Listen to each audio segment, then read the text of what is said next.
A very good evening, one and all. I, Dr. Nagashri, on behalf of Aditya Bangalore Institute of Pharmacy, Education and Research, I heartily welcome our speaker for the day, Dr. A.V. Jayapal Reddy sir, teachers, students, industry personnel, and others registered from various organizations. We welcome you for the webinar on the topic, Significance of Social Media in Pharmaceutical Industry.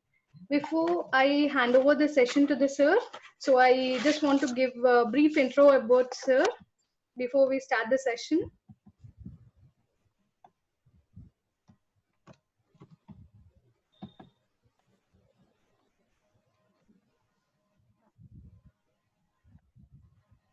So as you can look on the screen, there's a small brief introduction for sir. Maybe it would have gone for more than these pages. So it is a cut shortened version for the introduction part. So Dr. A.V. Jayapal Reddy sir is currently an Associate Vice President and Global Head of Biological Business at Hetero Biopharma Limited. It is a subsidiary of Hetero Labs, and which is one of the top 10 pharmaceutical companies in India. In current role, Sir is heading Hetero Biopharma's global business with an aim to establish leadership of biosimilars in emerging markets and simultaneously enter developed and regulated markets through strategic partners. Jayapala Sir is responsible for global strategy, business development, licensing and technology transfers, project management, sales, marketing, medico, regulatory, and clinical affairs. As you can see, it's all related to the biosimilars in this position. So maybe the introduction will be, if I continue, it will take 90 more minutes. So it's a short form. We are having it here. Sir has completed a master's in pharmacy from Bangalore University in 1997, and he's an alumni member of the prestigious Convent College of Pharmacy, Bangalore. And while he's working overseas, he has also completed his PGDM from Excel International, which is from the Pearson Group, United Kingdom in 2008. He also obtained PhD in Management Studies, International Business, with a research focused on digital strategies for pharma companies. He has around 23 years of diverse experience in the pharma industry with 18 years in international business, and has traveled extensively over 80 countries and all regions across the globe. Then Jayapala sir was instrumental in setting up business operations of leading pharma companies from scratch and successfully managed various business models across global markets with many accomplishments and contribution to Indian pharmaceutical industry in global markets. And he has his area of expertise in pharma industry is very diverse. Like you can see from manufacturing, BD, RA, marketing, sales, retailing, distribution, and so on.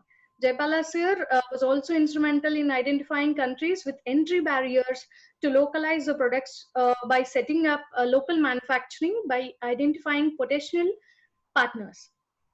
He was a core member of the strategic group to set up local manufacturing JVs in different regions of emerging markets and worked closely with all cross-functional teams to handle both greenfield and brownfield projects. And having lived in Gulf region and Canada for around 10 years, Jayapala sir returned back to India to an integral part of Indian pharma industry with a passion to increase the access of high quality Indian made pharmaceuticals to the needy patients around the world. In his previous assignments, he held key positions with leading global pharmaceutical companies like Dr. Reddy Labs, Aurobindo Pharma, Strides, and Milan, and so on.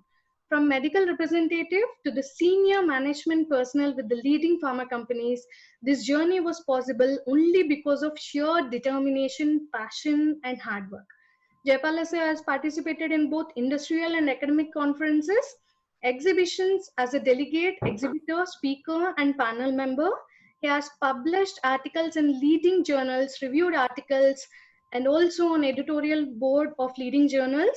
He's a strong believer of continuous learning, and he keeps inspiring the students and colleagues through his passionate and interactive talks on various platforms. So with this intro, I would like to hand over the session to Sir to speak on significance of social media in pharmaceutical industry. Give us a minute, so sir will take over the session. Thank you, madam. Namaste to all of you. So thanks for giving a brief introduction about my profile. So again, as I always believe, it's an opportunity for me to interact with all the students, because we learn a lot of things from students. It's the other way that we also, whatever that we know in the industry, it's very important for us to share with the students. So with the industry perspective, so what is required for us is, it's the students are graduates coming out from the university with knowledge and the skills. So because knowledge without skills is like, it's very difficult. Again, it takes long time for an industry or for a company to train them again to put on a regular task. So I think, see, today's topic is a very coincidence of what I said. So significance of social media in pharmaceutical industry. But the topic itself is very broad. So you can talk on days. One is, I'm talking on social media. Second one is pharmaceutical industry. And social media itself is a very vast subject. And also the pharmaceutical industry, you have so many verticals. However, in today's presentation, 1 minute, I will just share the presentation. Am I audible? Yes, sir. So hope it's clear. There is no disturbance. No, sir, it's clear. Okay, that's good.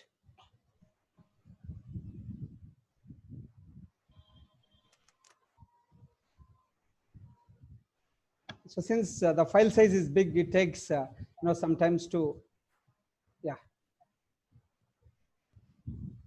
Hope it is visible now to all the audience. Yes, sir, it is visible. Okay, good.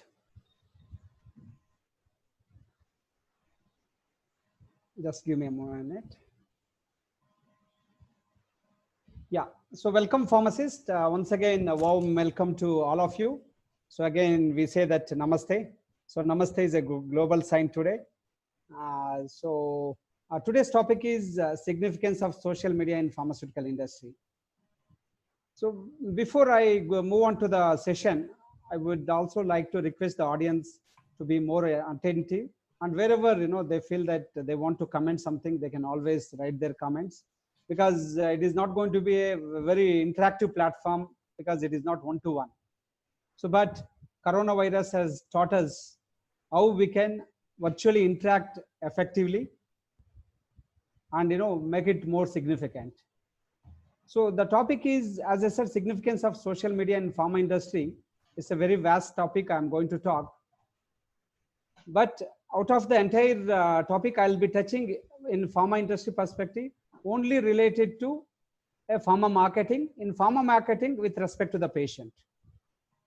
So because social media in pharma industry is a vast subject. In fact, my PhD is on digital strategies in the globalization of medium-sized pharmaceutical companies.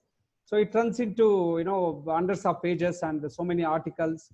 So it's a vast topic. So I'm going to restrict today's discussion, today's talk, only with respect to pharmaceutical marketing, and also how the social media is going to benefit the pharmacists. So to enable them to understand social media in positively and upgrade their skills to become more fruitful for their careers. So welcome to the presentation. This is a standard disclaimer. So information of this presentation is collected and collated from online resources, journals, company websites for the purpose of only academic interest. The views and suggestions expressed in this presentation are those of mine, that is speakers, and do not necessarily represent my position or company, institution, or policymakers. Any content, references, statements, pictures, trademarks, taglines, quotes, etc. used in this presentation are owned by respective persons, authors, bloggers of this company. And also, this presentation is only for the purpose of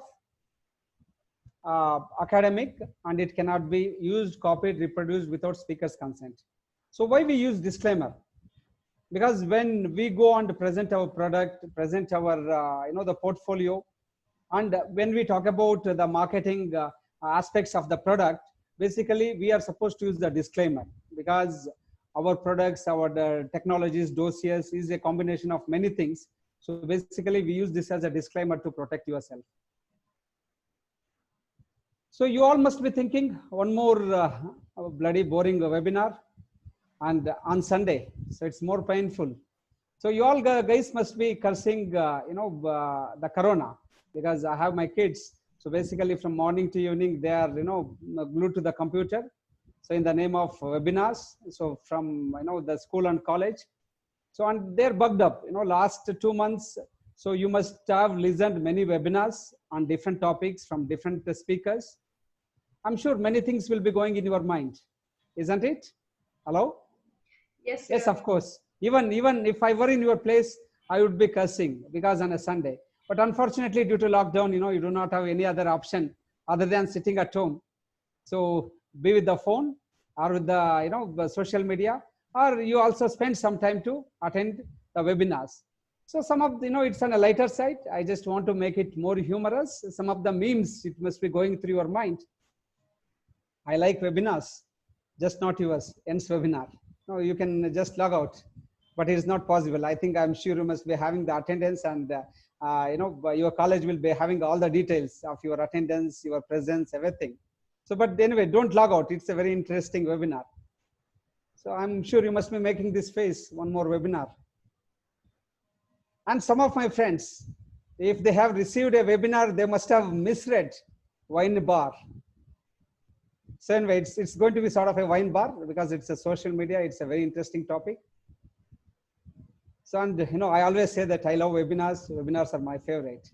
So these are some of the memes I thought I put forward before, going deep into the presentation. So friends, first thing we do immediately after getting from the bed, what we do in the morning. You remember, you just imagine, remember what your parents used to do. So basically in India, we have a belief of looking at our loved ones so that our day will be productive, our day will be lucky. Maybe it's a spouse, it's a child, or we also look at the photo, God's photo or Almighty's photo, and we pray God. And also those days they used to say, I'll quote one of the Sanskrit sloka. So basically, you pray God that, your day should be good. So, but things have changed. As we get up, we don't even brush the teeth. We don't even drink a cup of coffee. We don't even look at anyone. We just take our phone and we start looking for the notifications, whether it is instant messaging, whether it is a Facebook or LinkedIn or YouTube. So we are all, for us now, social media and phone is like a god and demigod and all the angels. Isn't it? Because mobile phone has become an extended organ of our human system. So we have so many organs like heart, mind, brain, we have lungs, we have kidney, pancreas. We have so many organs, which is they're running day and out to make us alive, to make us active, and to make us work. So also now the phone has become an extended organ of human body, in which phone makes us alive, phone makes us active. So this is the power of smartphone or an internet and a social media. So some of the interesting facts of mobile phone or a smartphone. The phone has moved from mobile phone has moved from smartphone, because it's smartphone. Why it's smartphone? Because it does things in a very smart way. What is smart? Specific, measurable, achievable, realistic, and time bound. With a phone, you can have the entire world. Have a phone, internet, then you can live alone for months or years, like a sages or a saints. So let's look at the interesting facts of mobile phone and the human relationships. It's very interesting. Let's look at how many times we unlock on an average. The study shows that, as per the study, on an average, each person, whoever using the phone, he unlocks his phone 110 times. This is an average. This is the data which is available on net. You can go and check. 110 times. Don't you think 110 times is like a number? I don't know, 110 times, whether we touch our face, whether we look each other, but we unlock our phone more than 110 times. I'm sure, there are a lot of youngsters over here. They'll be doing more than that. I do more than this because, my entire work is on a phone. I deal with on a day-to-day basis. I deal with more than 100 countries with 200 customers, 200 partners with so many team members. Phone is for me extended organ. It's a part of my life. So 110 times a day, we unlock our smartphone. 9 times in an active hour. In an active hour, because we sleep for 8 hours. Rest of the 8 hours, you always, 9 times in an active hour, we unlock our phone. Highest frequency users, it goes up to once in every 6 seconds. Once in every 6 seconds. And let's look at, how much time we are online. So one is unlocking the phone, first parameter, then online. You can see 92% use mobile devices for going online. Let's say you have so many smartphones in the world, 92% use mobile devices for going online. The purpose of you is having a smartphone is going online. It's not just like that, keeping it like a smart piece or a asset at home. And 6SM platforms claim to have more than 1 billion active users at any given point of time. The global population is 7 billion plus. At any given point of time, there are more than 1 billion active users. Then 6.5 hours spent on internet. On an average, a person spends 6.5 hours on internet. So why I want to put forward these facts. You should understand you are living in an era of technology.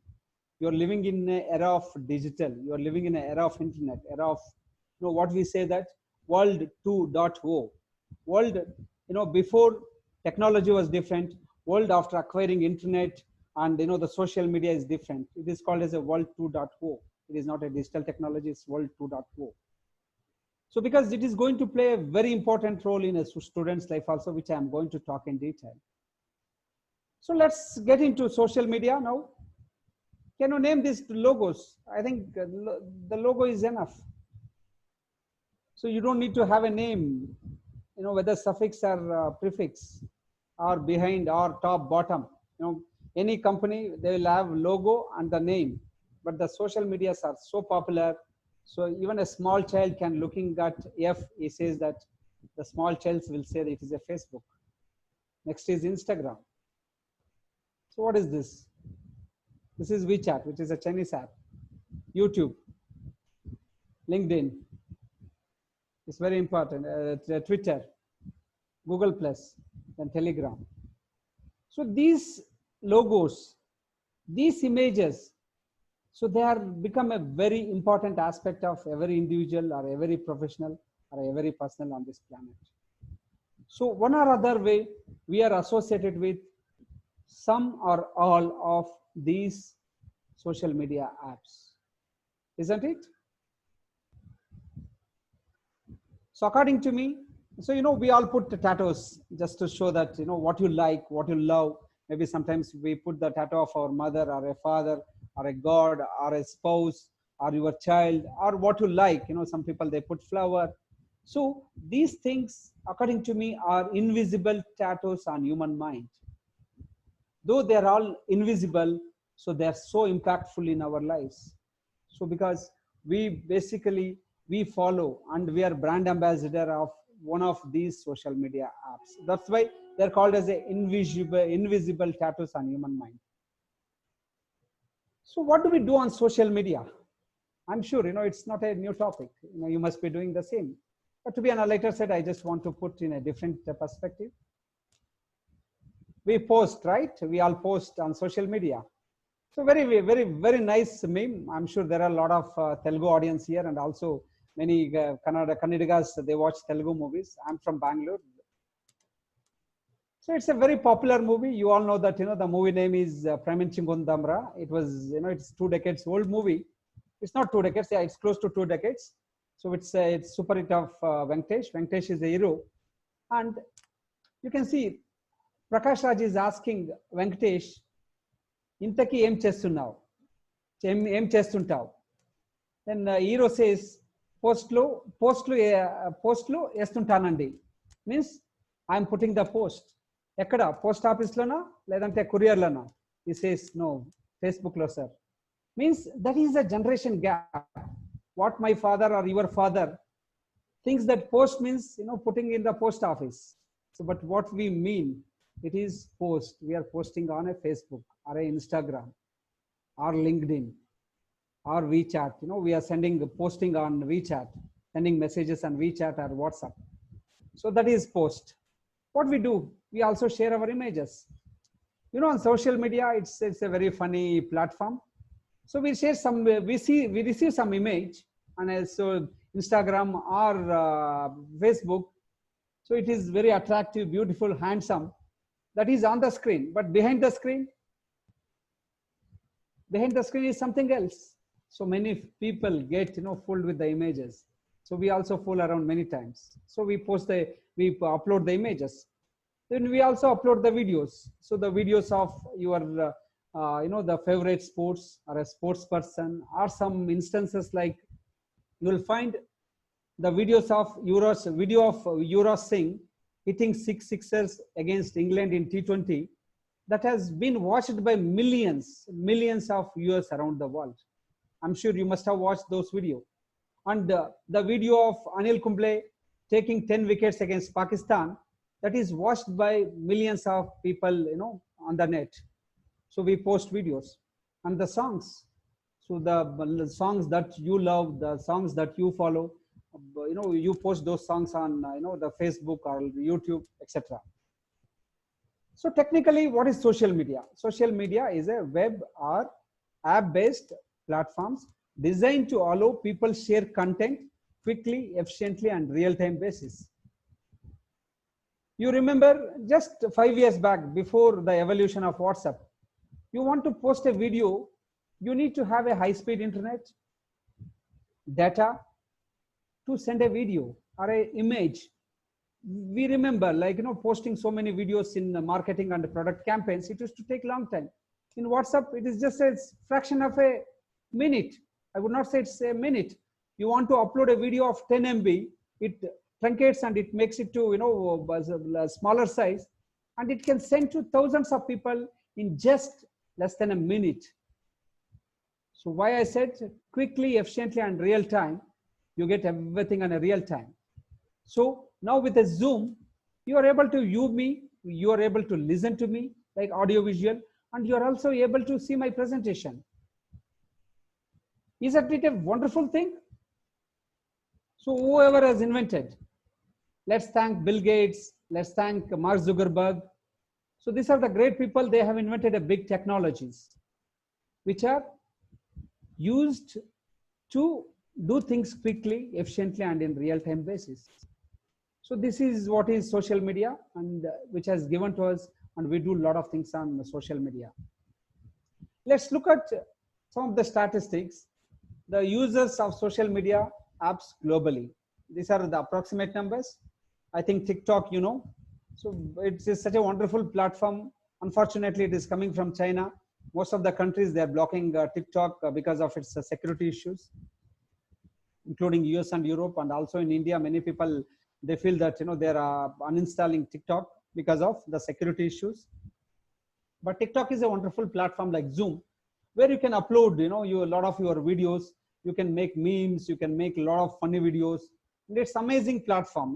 Even I do watch a lot of videos on TikTok. So TikTok is number in 5 position, more than 800 million users using TikTok. Next comes LinkedIn. So since you guys, basically most of you are the students. Hello madam, can you listen to me? Yes sir, we can listen to you. Yeah, please, if at all any disturbance, you can call me, because yes, sir. It's a technology. Yes sir. We can't trust. Yes sir. Okay, is it audible and visible? Am I clear? Yes, sir. It's clear, if I'm bit fast, please interfere, and you can just communicate to me, so that accordingly I can adjust, which can meet the students requirement. Yes sir, we'll let you know.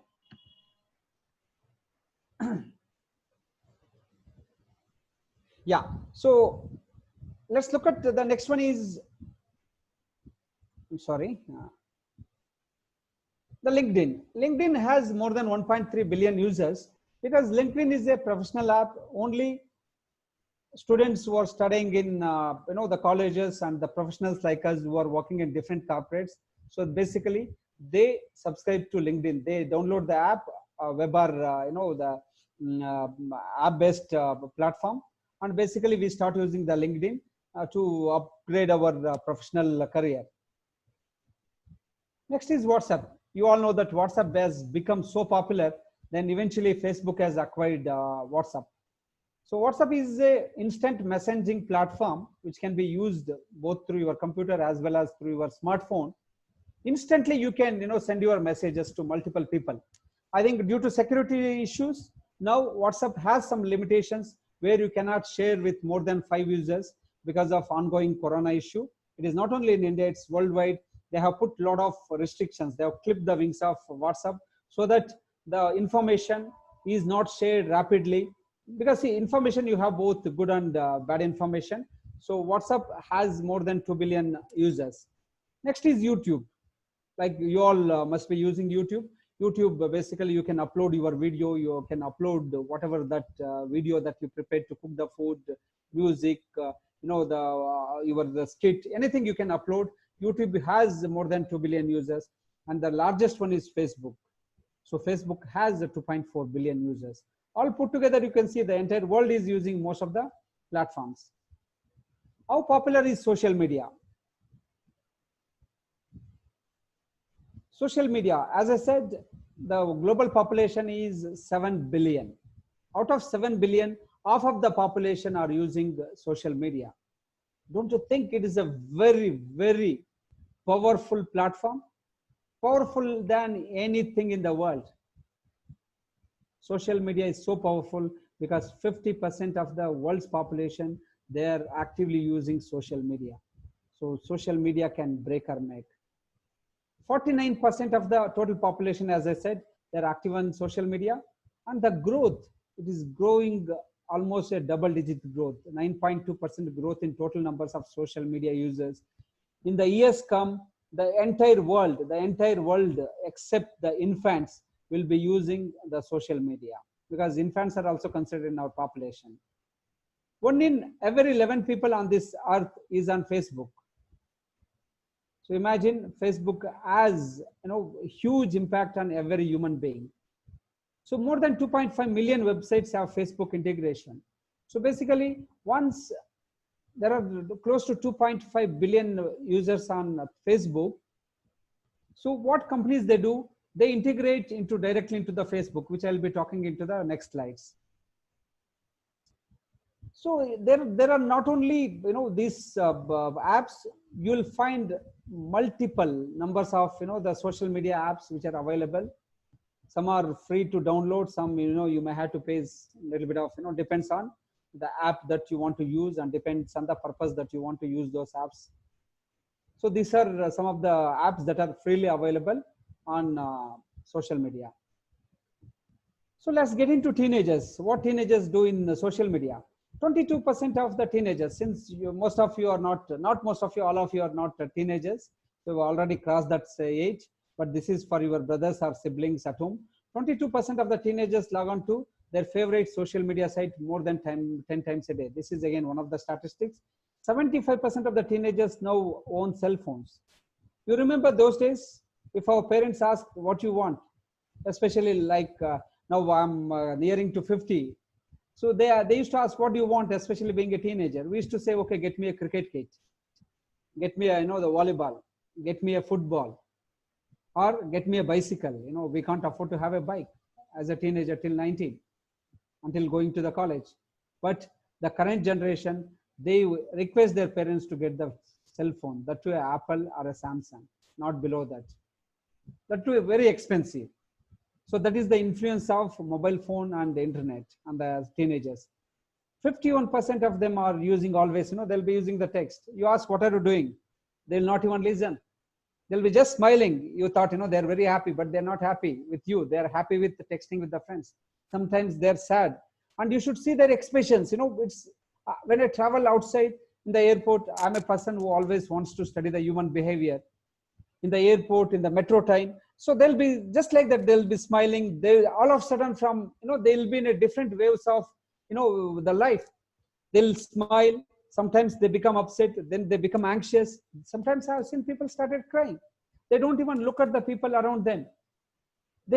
You will find so many expressions in an hour time while you're in the airport, in the bus stand, or in the metro station. I'm sure you also experience this, but not in India. But still in India, we are not, when you compare with Southeast Asia or the Western world, still in India, it's okay. People, they spend more time going out and playing outside. 25% of them use social media. I mean to say the teenagers, they are always on the social media. It's very dangerous.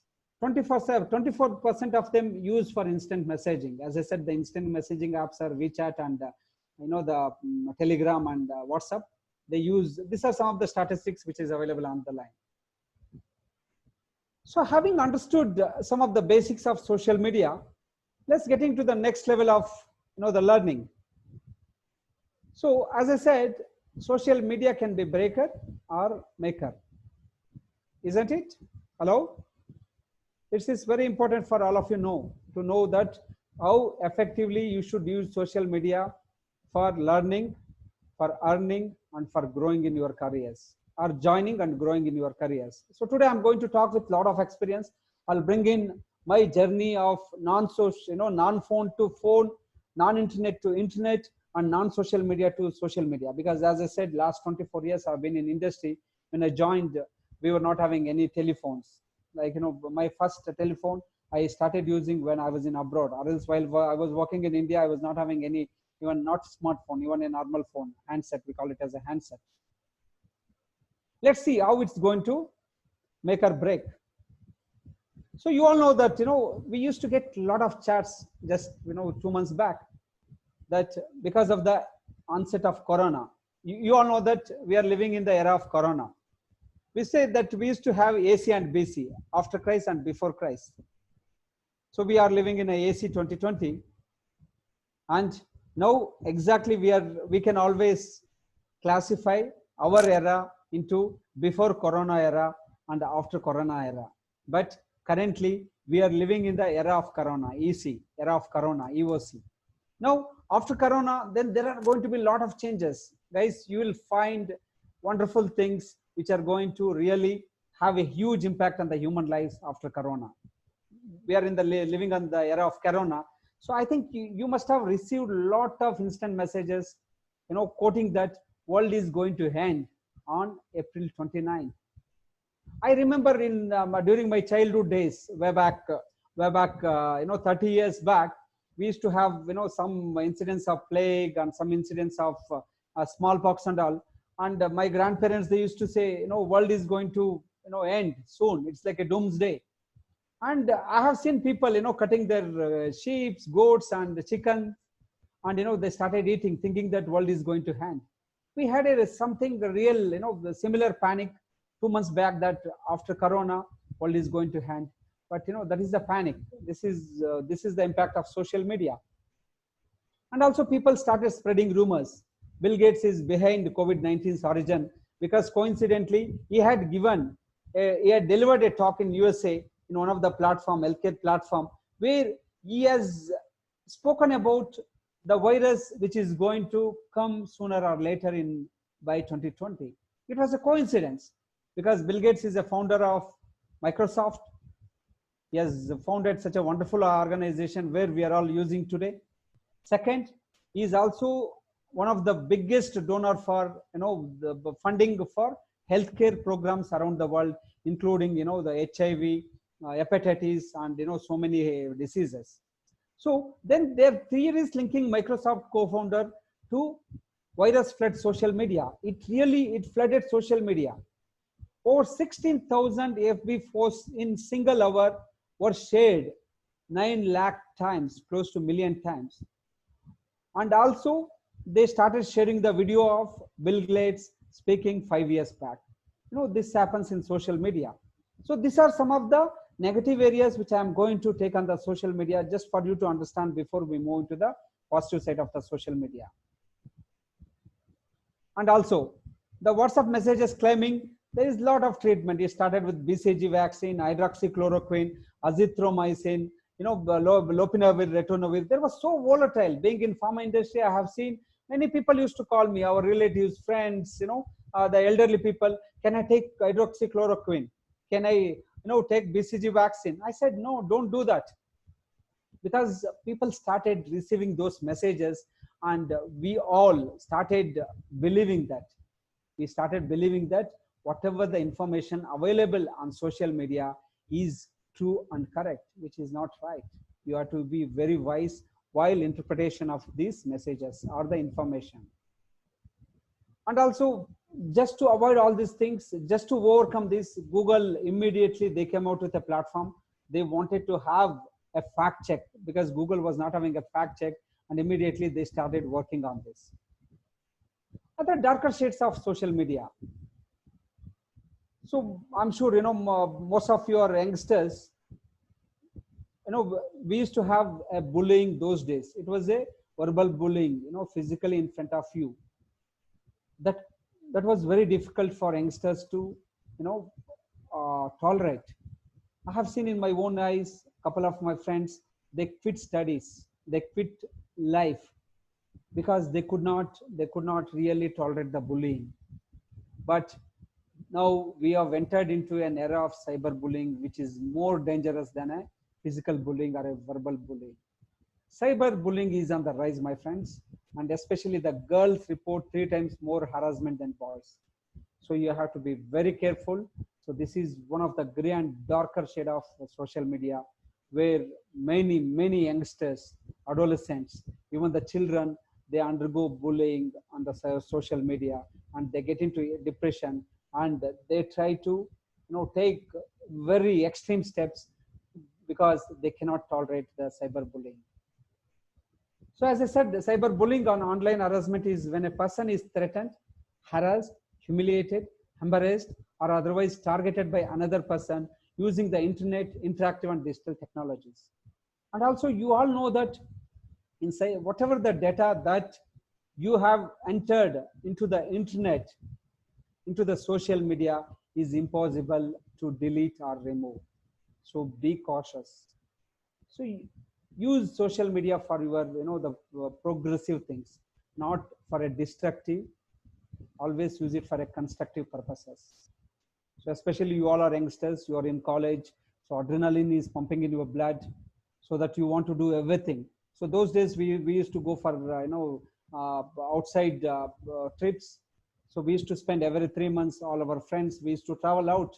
But unfortunately now, because of the generation gap, because of the availability of social media, we glued to the smartphones. So influence of advertisements on buying.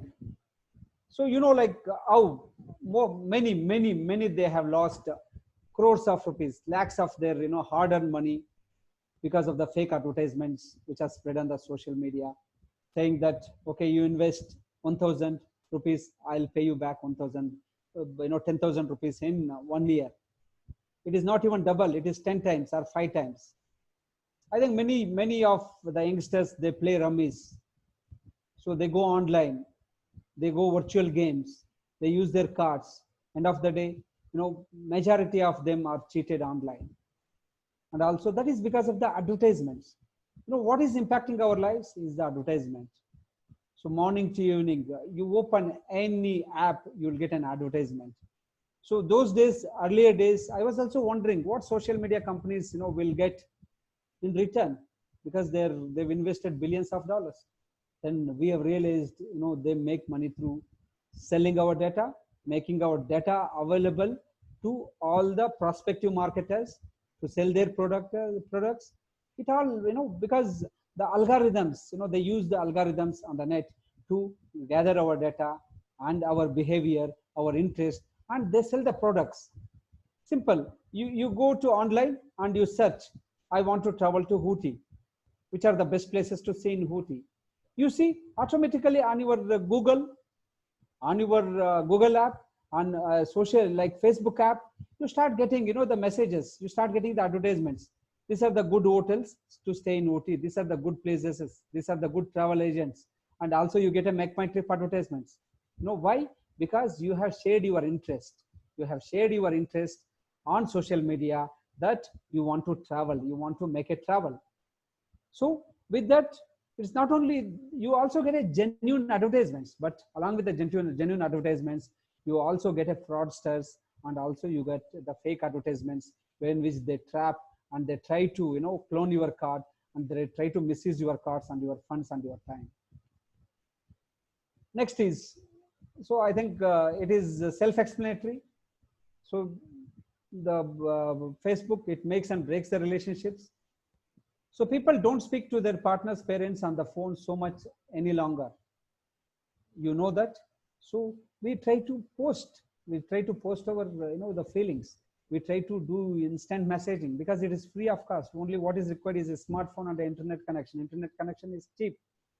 And rather than we exchange one-to-one or over the phone, so we try to use our the messages, and there is no hand in typing the messages at times. So we can control the tongue through the mind. It's very difficult to control our the texting abilities. So we try to write everything. We try to pour our feelings, emotions, everything over the phone. Then you regret, unfortunately, the other person has authentic text record to prove that you have quoted this. So once written, that's what we say, think before you ink. So once you text it, once you write it, so that you have made your feelings, emotions very concrete. It's worse than the thing that you speak. So like status, sharing pics and chat about the trifles of the day. And many people, they misuse their relationships and they post wrong things, and they break the relationships. The ugly side of the war ideas. So you can see, like we all know that ISIS in Iraq and Syria, they seized one of the biggest cities in both the countries. So Mosul, one of the city which was seized in Iraq. So you can see they started sharing a lot of pics to create the emotions, the feelings, sentiments. And with using the instant messaging app, within few hours they captured a city of 1.5 million population.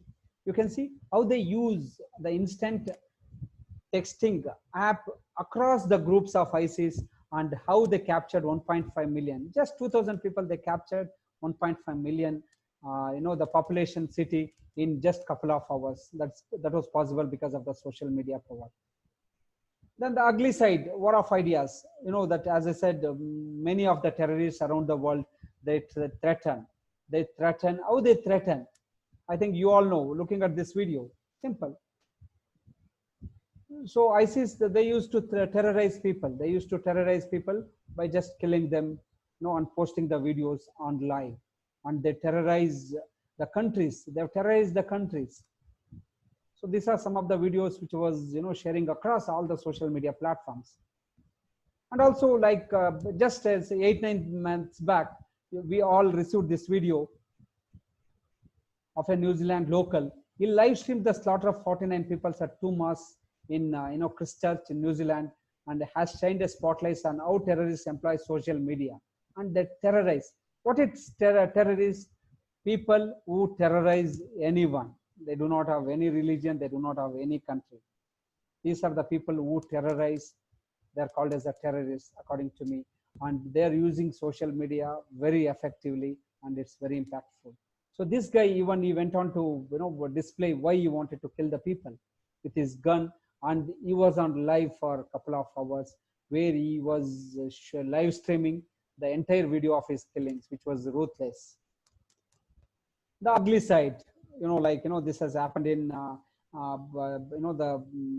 Bangladesh, where just a small WhatsApp chat or instant messaging, it went on to burn the mosques, burn the temples, and burn the Buddhist temples.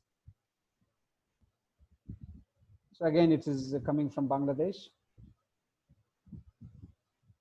So the another very important, that's about disturbing the communal, the communal fabric of the country, and also disturbing the harmony of the country. And the next is what's happening on social media is like a suicidal pill. And people who want to commit suicide those days, they used to drink poison or, hang themselves or jump in front of the train. These were some of the tactics they were using. But the social media is offering a lot of suicidal methods. An immense quantity of information on the topic of suicide is available on the internet and via social media, on how one can commit suicide, and how to kill themselves, and the best suicide methods to stimulate the results of a typical search conducted by a person seeking information on the suicide methods. I think there are a lot of people, they must have watched this movie. So though it was not a commercial hit, but it was considered critically one of the best movie of that year. So the movie name is called Nenu Na Rakshasi. So the hero of the movie is Rana Daggubati, and the heroine was Ileana D'Souza. So what the movie, basically a curious girl who wants to understand the pain of the people who are in the process of committing suicide and post the suicide video live on social media. So why she was doing, I'm sure you must have watched this movie. And with this, basically she also wants to commit a suicide. She is undergoing some sort of a disorder, some sort of a social disturbance. And she wants to feel the pain of a person committing suicide. And after that, she also wants to commit a suicide. So this is one of the movie which was shot, and movie has got a lot of good message if people can take it positively. And there is another movie called, a movie name is Untraceable, which is available on Amazon. I'm sure some of must have watched this movie. This movie is also a suspense thriller. So basically, a person, he went on killing the people and post it online through his social media platform, and also he will have a website. This is basically to tease an FBI, Federal Bureau of Investigation, because to take a revenge of his father who was killed, was shot down by an FBI because of some mistaken identity. And basically the media people, they will run this to get a good TRP and to get a good commercial success. You will identify the people who are all involved in killing of his father, and he will use a very unique techniques to kill the people. The technique is simple. So the image, the displayed image, basically is a FBI officer. So he will use a very high illuminated lamps, and he will connect with his website. The higher the number of people log into his website, the lamp illuminates, and with that he dies. So that is the method he uses. So having learned, having understood in a very practical way of the negative side of social media, let's get into a positive side of the social media. Social media can be a kingpin in deciding the ruler. I think you have seen our Prime Minister how efficiently used social media to reach different levels of the voters. He has used Twitter, he has used Facebook. In Facebook again, he has two different identity, so that he can reach different sectors of the voters. So Narendra Modi was able to observe how networks such as Facebook and Twitter could help him to campaign politically on the internet. So he opened two unique profiles, as I said, in his presentation, which allowed him to have a wide reach with the users, and at the same time to have a real-time contact with these voters. And you all know that how Donald Trump DT has used social media like Twitter and Facebook to win against Hillary Clinton in his previous the election. So is social media a bane or a boon, a good or bad, a maker or breaker? According to me, it is a real boon. Social media is a real boon. Invest your time in social media very wisely, very effectively. So it's up to each user to use social sites wisely to enhance their professional and social life. underline professional and social life, very important. And exercise caution to ensure they do not fall victim to online dangers. So online danger is one of the most dangerous, situation currently. Social media can convert idea into reality. So you all know that the crowdfunding movie was in Canada. The movie name is Lucia. It is available online. You can go and watch the movie. Amazing movie. Again, it has won a lot of critic awards globally. Actually, when the director of the movie or a writer of the movie, when he wanted to produce this movie, he did not get any, the producers to invest in this movie. His name is Pawan Kumar, and he used a new model called a crowdfunding model, in which in hours he was able to collect 51 lakhs. Not in hours, I'm sorry, in 10 days. In 10 days, he was able to collect 51 lakhs, telling the story of his movie. And this movie has more than 500, the producers. So this is, again, his benchmark. After that, many of the writers, they started searching the producers online. So this is called as a crowdfunding. You haven't any idea, you go, everything is available online. There are so many people waiting on the other side to invest in your ideas. So social media can be used for converting your idea into reality. And also crowdfunding and fundraiser for any NGOs.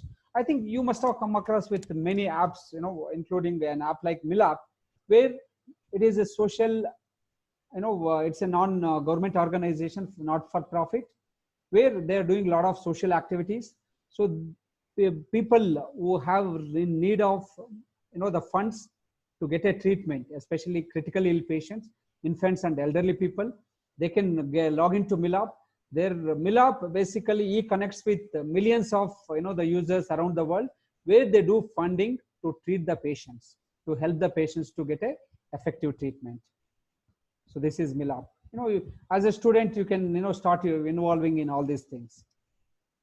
Social media can influence people, change opinions, and win elections. So as I said, how Narendra Modi is effectively using social, not only at a central level, even at a state level.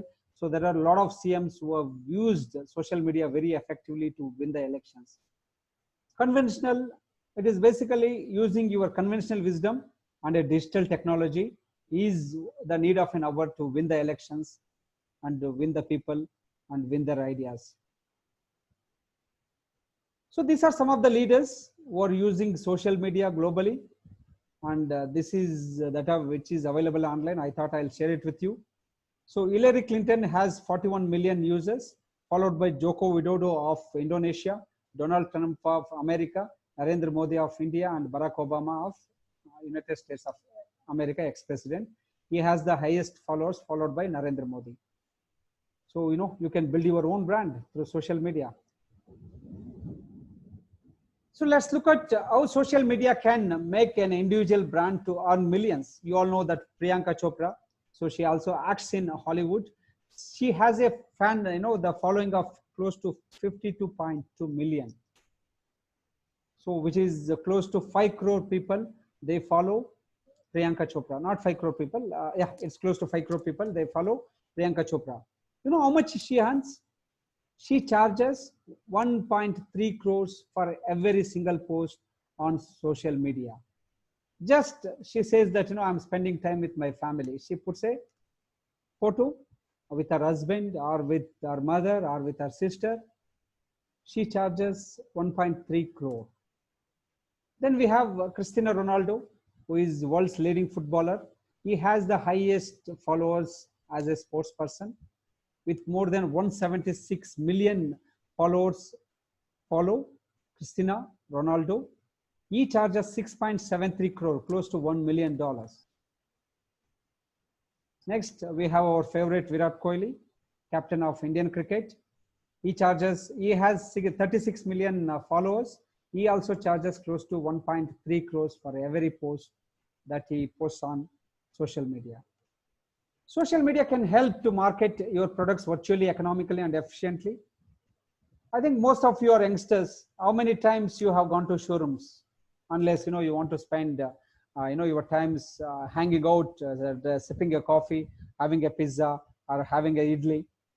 Idli is outdated. You spend on burgers and pizzas. So everything, we live in a virtual world. So we just log into Amazon, Snapdeal, or OLX, or Flipkart. Amazon, you can buy anything on this planet. Flipkart, everything is available on this planet. OLX, you want to sell, you don't need to go and put your stuff outside. You just post your pics, post your price, people will come and pick it up from the house. So virtually, economical, and efficiently, you can do things. So that's how social media and business. So it increases the communication between the people and business in a very economical and effective way. You can build the brand. You can build the brand. You post your product online on Facebook or Amazon. But to post on Amazon, you have a different process. On a social media, you can post. You can post like, you can post on Facebook. You want to sell some product. So let's discuss on other aspects of social media in brand building. Social media can help to re-establish relationships, find our roots. So what, it helps us to stay connected, like how we are connecting, I'm sure, you all are not sitting in single place. I'm talking from Hyderabad. You all are sitting across the Bangalore. You can see, maybe I'm here. You all are, we are connected through social media. So the actual selling point of social media is to make people stay connected. Social media reconnect their old friends, learn about cultures and societies. So especially, I've completed my higher school in the year 88, 89. So we are connected. In fact, today night we are going to have a Zoom call after a long time. So we are connected with very old friends from our primary school or a middle school. We have groups. It is helping us to share our achievements, share our observations. Also share what's happening in my place, the place I'm staying. Since I travel across the world, basically I share the culture that I experienced there about that society. So that it helps us to get connected. Having understood about general information, social media, let's get into the profession that we are in. How social media, it is impacting in a pharmaceutical industry. As I said, I'm not going to talk the complete on pharmaceutical industry. Maybe I'm going to talk on only in a marketing with respect to the patient. Because even if I have to talk on a marketing in social media, it is hours of a topic. Let's look at, I'm sorry. Every pharmaceutical company wants to reach all the stakeholders. So who are the stakeholders for a pharmaceutical company? I'm sorry, there seems to be some. Yeah. So for a pharmaceutical company, there are various stakeholders. So we are in a very different business where our customer is different. Our consumer end user is different. We have multiple customers because of, we are in a business of health, business of lives. So we can't sell to direct end user because in between there is a licensed person, a doctor and a pharmacist. So our customers are, one is doctor and a pharmacist. These are the key customers. Then apart from that, you have insurer, you have media, you have hospital where they provide the infrastructure, and also specialists or a super specialist. But our three important stakeholders are, one is patient. We all work for the benefit of a patient, isn't it? We build hospital, we build, we provide with all the diagnostic services, we develop a product. For that, we build a R&D, we build a manufacturing facility where we all in the service of a patient. We all work for the benefit of a patient. We all work to treat the disease and disorder. So here, these are our stakeholders. But as a pharmaceutical company, we have to make an impact, isn't it? We are in the profession of marketing. We have to make an impact. Means we should have our product reaching patient and to all the stakeholders in a very effective way. So everyone reaches these stakeholders, but why only some companies put that impact? So let's look at how we are going to make an impact. So this is a very, I would say that it's a very important for people who wants to, get into sales, marketing, business development, product management. So these are called as a touch points. So how we can bring our customer to the product. So we pass through a different stages of, the marketing, different phases of how patient touches our touch points. It is not just sharing, connecting through social media will help in building the brands. Reaching them in all possible ways, online and offline, that increases the equity of a company or a brand. See, sometimes you just make an advertisement. Like, there is an advertisement of Fair and Lovely or, the Maggi noodles. Just making an advertisement will not make the patient to buy your product. Then there are touch points. I'm just talking in a very practical way. What Fair and Lovely, what noodles company they do? They put some, touch points in a shopping mall entrance where you will find a stove. They are cooking the noodles. Then they will offer you the noodles. You have heard, you have seen the product, but you're not tasted the product. So that is another touch point. So once you taste the product, it is very delicious, nutritious, juicy. So immediately you go to shop. You have to make the product available in the shop, right? You have to make the product available in the shop. So that is again another touch point. So when you look at this graph, customer loyalty versus time. So these are the touch points online. Search or respond to a social message. Stay connected through social media and pulling them to your websites. So you have to pull them to visit your website. So that's how you have to create the awareness. After visiting the website, then you start discussing online and offline. So you have to start discussing with online and offline. Then they visit the GP or a doctor. Then once they visit the GP and a doctor, so you have different, variety of medicine. One is, controlled drugs, like, the scheduled M drugs.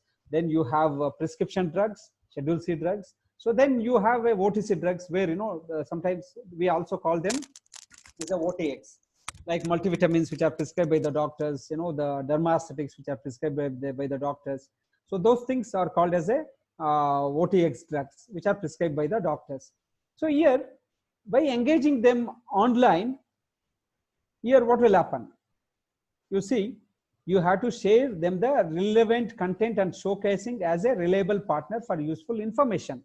As a responsible pharmaceutical company, so you have to continuously engage on all touch points, so that you can take this patient throughout his life. Like, basically you are going to talk on a product, you are going to talk on your technical capabilities. Basically you are going to provide them a lot of information about your company, about the quality, efficacy, safety of the products. So these touch points are very important to continuously engage the patients. So now how the online, because of the internet, because of, the social media, so we are going to talk on patients. So now how many of us use Google for getting health information before reaching out a doctor or a pharmacist or a dentist? Everyone. Whoever has a phone, whoever has an internet, whoever is using Google, everyone, basically they go to Google if they have a problem. If they have a problem, if they have a headache, if they have a acidity, if they have some, the irritation on the skin, if they have some itching in the eyes, if they have a severe headache, migraine, immediately what you do? You go to Google. So we call it as a Google mother. So mother of all the information is available online. Example, here you can say, you type just high blood, then Google does the rest of the work. Then it gives so many things: high blood pressure symptoms, high blood sugar symptoms, high blood pressure diet. So Then a patient, he goes to high blood pressure. Then what he does? He gets a lot of articles and information about the blood pressure. You know, patient is getting a lot of information. Why I'm talking this is, patient is getting educated. Patient is better than us in many aspects. So there is a saying in Kannada. So hale rogi vasa vaidingina melu means, you know, the whole patient will have more information than a new doctor. So here what will patient does? He gets lot of articles and information on the high blood pressure. Then he will become an expert. He will become an expert. Then he knows, you know, what is systolic, what is diastolic, what is, you know, the borderline blood pressure. He knows about hypotension. He knows about hypertension. So then he becomes a doctor, you know, a virtual doctor or a virtual pharmacist. Then after that, what he does? Immediately go to the next level. Then he will enter what is the best treatment for psoriasis. I'm just referring to another patient. Then, you know, psoriasis is an autoimmune disorder where, you know, it affects all the age group patients, whether it is children or middle-age group adults, and also the senior, you know, the geriatric patients. So now, after that, what he does? He will get lot of information from blogs and surveys. So you see here, after entering this information on the Google, or then he will get into some voting system. So here you can see, my wife uses Neutrogena tea gel shampoo for hers and it works very well. So then you also do the same thing. You go to Amazon, you want to buy something, basically you follow the surveys, blindly you follow surveys, because we have believed that whatever the information which is available on social media is genuine, is correct. But majority of the cases it is correct. Sometimes, you know, we get cheated and we get a wrong information. Now here also, as a pharmaceutical professional, maybe you are working as you are going to work as a pharmacist, you are going to work as a medical representative, regulatory executive, product manager, marketing manager, but you have to remember that you are going to deal with very tough, you know, the e-patients. So here, with the percentage itself, a patient will decide, I'll use Neutrogena gel. You don't want to even connect to the doctor or a pharmacist. So then what he does? Basically, you start, you know, buying products online. You know, like any other products, you start buying the product online. So then what he will, when he wants to make a purchase, what he looks for? He looks for good schemes, good offers, and also a good quality medicine, which is recommended by many patients, many doctors, or many pharmacists. Unfortunately, the pharmaceutical products, the prescription products, we cannot do advertisement. This is with reference to the Neutrogena gel shampoo, so which is you know, used in basically psoriatic condition. So it is available OTC. So then you will go and buy this product online. So here, as a responsible pharmaceutical company, as an aggressive pharmaceutical company and a product manager, they have to have a different strategy. I'm just looking at time. Yes, we have 20 more minutes. I'll try and complete with a given time. Then, apart from online purchase, then there is another, you know, the platform which is called as a Patients Like Me, reaching out to a similar patient. So let's say patient is having a condition of some sort of, you know, breathing difficulty. Now what he does, he goes and he put, you know, you can write all these things, you know, filter patients by age, gender, then treatment, symptom, then you have everything which is available. Then patient is becoming more expert. He is not only knowledgeable, he is becoming more expert. He can teach any medical representative, pharmacist, or, you know, clinical pharmacist, or a clinician. So he is becoming more expert than others because he is going very specific with his age group. You can see, even you can look at a patient at your age group, because each disease behaves differently with age groups. Headache for a child, he cannot express. Headache for an adult is different. Headache for an aged patient is different, right? Itching in an eye, it varies from age to age. So that patient is more target specific, and he reaches to a similar patient with a similar symptoms, with a similar age group. With all these things, what is that we are going to, achieve? What is that going to we are receive? We are going to get a patient, e-patient. E-patient means electronic patient.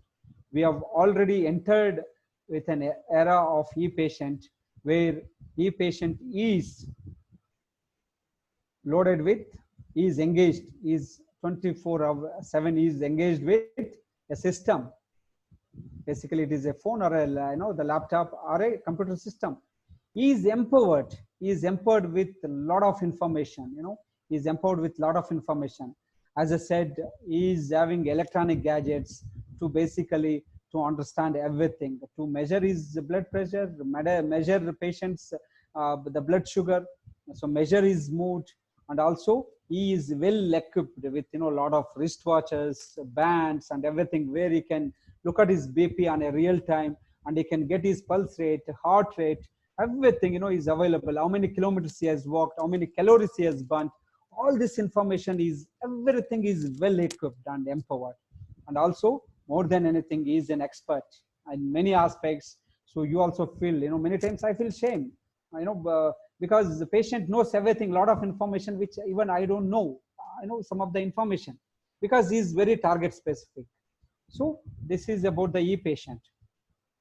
So having understood, the patient is getting educated.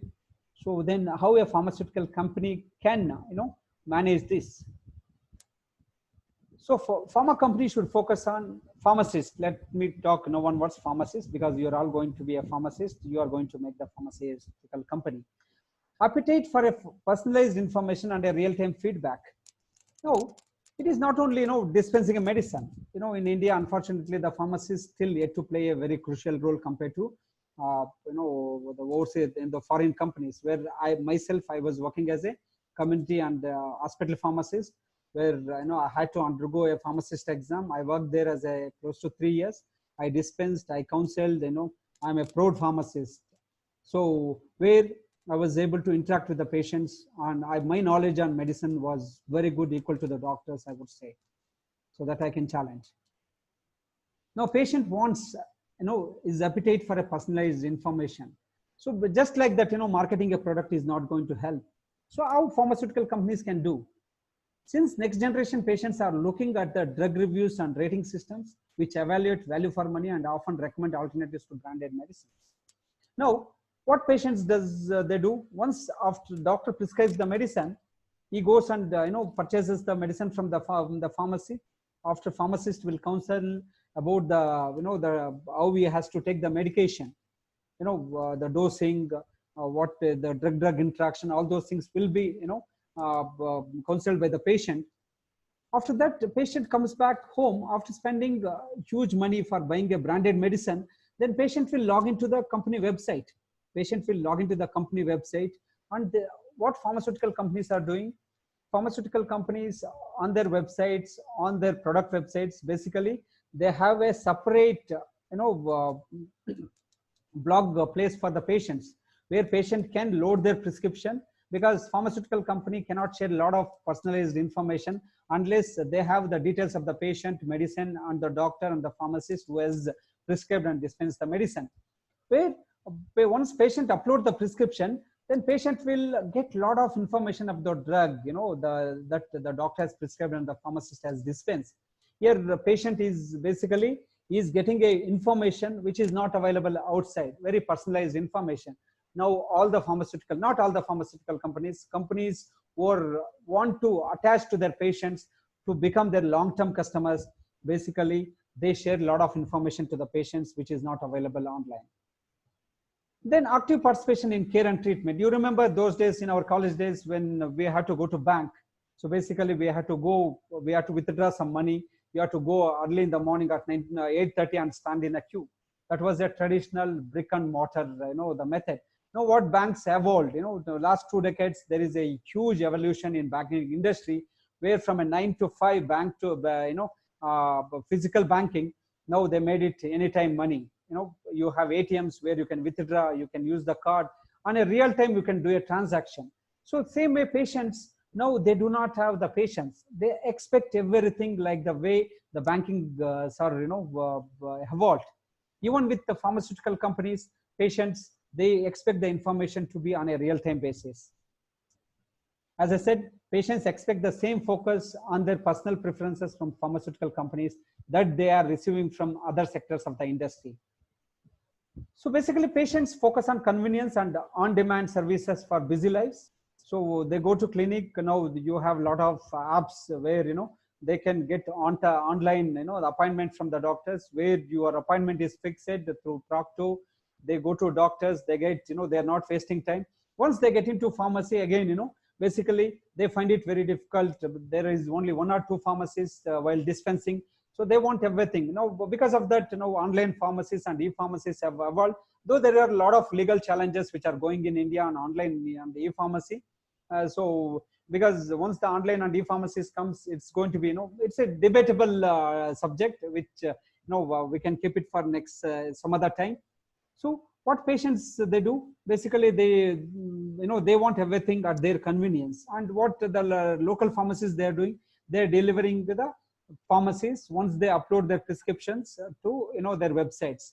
So now patients want that type of convenience. And also what big pharmaceutical companies they have done previously, when the Viagra was launched, which was used for erectile dysfunction, many patients they were finding it very difficult to go to a pharmacy and buy this medicine, because it's a sort of a social stigma.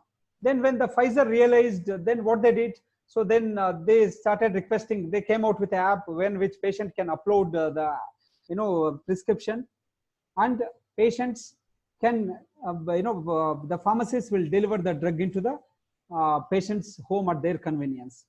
Then the value hunting comparison of medicines. It's very unfortunate. Everyone wants a discount on medicine. They go to a shopping mall, they never ask discount on pizza, they don't discount on the burger, they don't discount on their branded clothing, but they want discount on schemes, bonuses on the pharmacies, the medicines. So patient wants the discounts. So because affordability, complexity and cost are the greatest challenges patients are facing today when it comes to spending on their medications. Excuse me, let me just drink some water.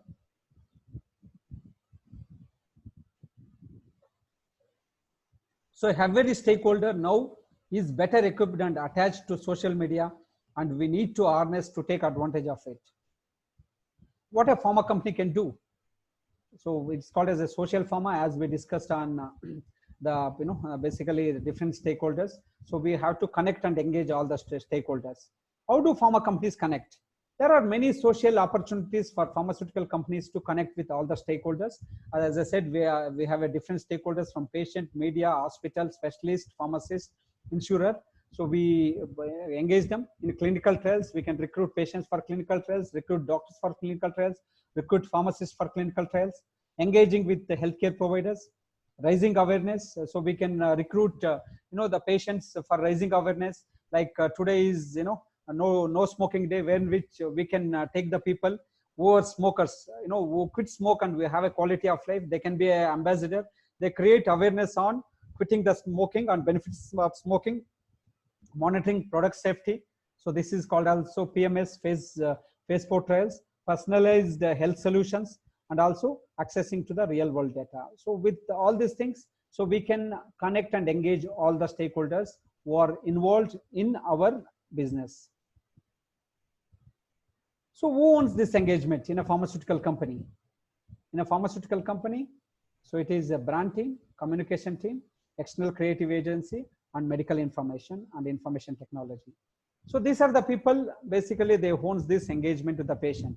So I think we have talked on 3 areas. One is on a smartphone, internet, social media, good and bad of social media, pharmaceutical industry with respect to the marketing, and e-patient, and also how we can connect and engage the e-patient, and also stakeholders.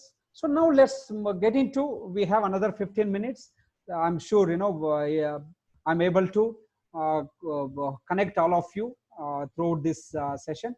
And this is very important with respect to you guys, the pharmacists, how you are going to use social media effectively. So this is my with experience, as I said, from an era of non-internet, non-smartphone, non-social media, to the era. I've traveled this journey of 24 years, and I have seen, how personally I have used social media effectively, efficiently to make me more competent in my work. Have we ever searched about the industry we are in? It's a question to all of us. I'm sure you must have searched. Yes, it's great. If not, please, you should try once. What are the areas that you all search for? It's very interesting, right? Not only posting, the content, videos, the movies, songs, sports, but beyond that, yes, because you're going to build your career, you must be in a D Pharm or a B Pharm or a M Pharm or a PharmD or a PhD. So it is very important for you to understand this. Presenting the other side of the coin in social media. So LinkedIn is very important. So because LinkedIn strengthens your professional network and scope for career making.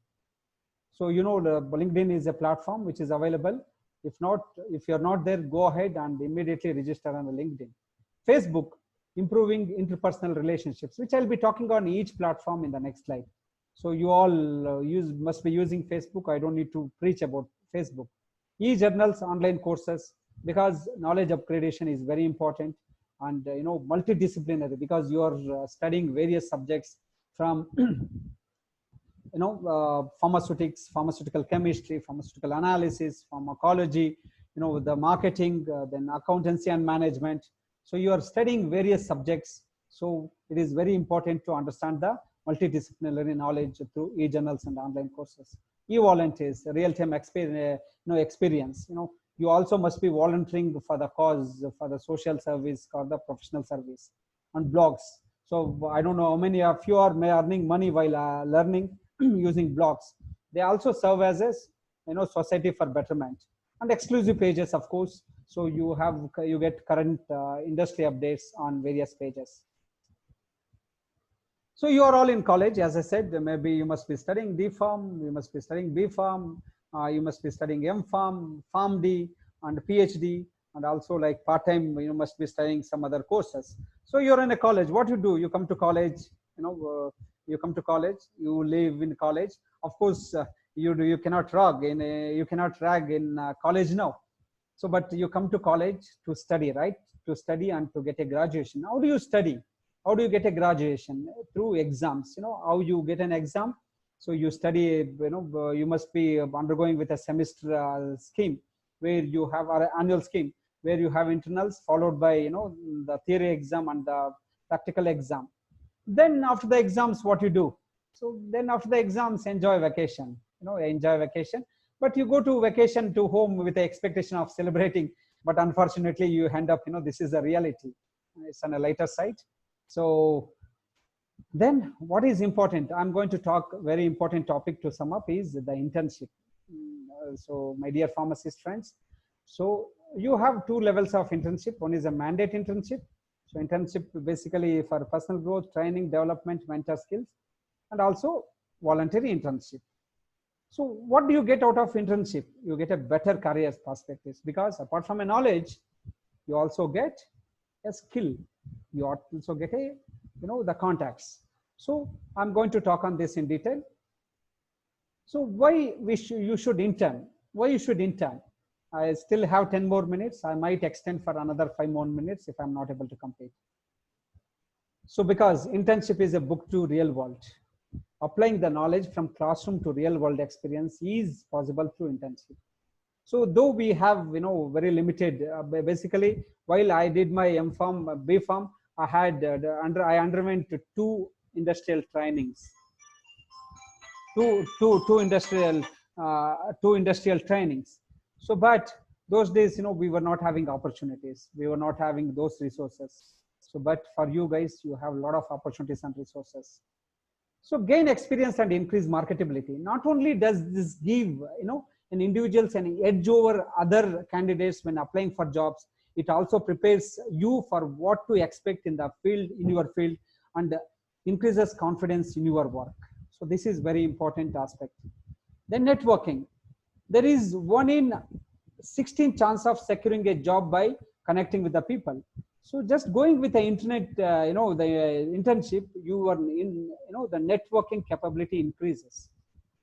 Then you also figure out what you like and don't like. See what happens. Take my example.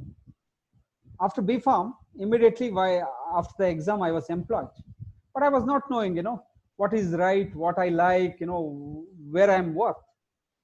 So immediately after BPharm, I joined as a medical representative, but I was very, confused. I wanted to do an MPharm, but I thought, okay, let me get into a job. I just got into a job as a medical rep. I completed my exam in April. So May 15th. Then I was employed on April 16th. I joined as a medical rep in a headquarter called Davangere. I worked with a company called GLAD, Global Alliance and Technologies, which was a division of Crosslands. Now Crosslands was acquired by Ranbaxy. Now Ranbaxy is a Sun Pharma, where I had an opportunity to launch one of the multinational companies, so called Leo and Big Gulden, Leo from Denmark and Big Gulden from Germany. So we launched these products in India. So then basically, because we were not having any many intern opportunities because of the lack of resources. So then I joined. Then after 6 months, I realized, okay, I quit the job.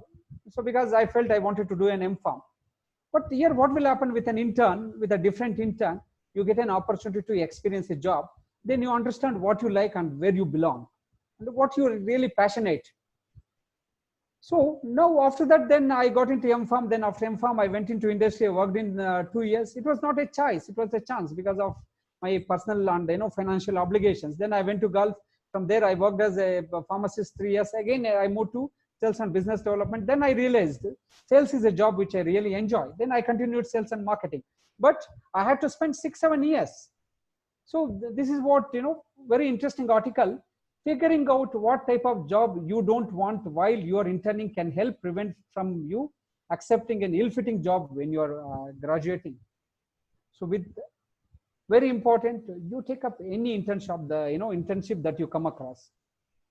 Then also it helps you in building your resume. Most of the organizations and jobs that you apply are following graduation and want employees to have some sort of a professional experience. So then professionalism, 57% of the people rated soft skills as being more important than technical skills. So that is the reason you guys should use social media and start interning now itself.